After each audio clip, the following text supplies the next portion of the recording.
उजाडू दे आज साकड हे माग, होऊ दे पहाट नवी.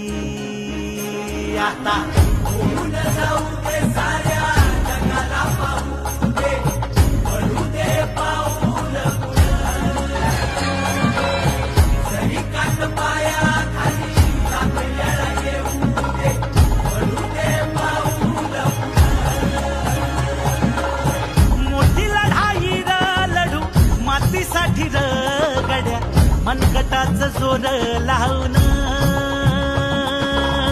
दाटला जरी अंधार एकजूट होऊ आज, दिवा देऊ तेज दावर. तू आभाळ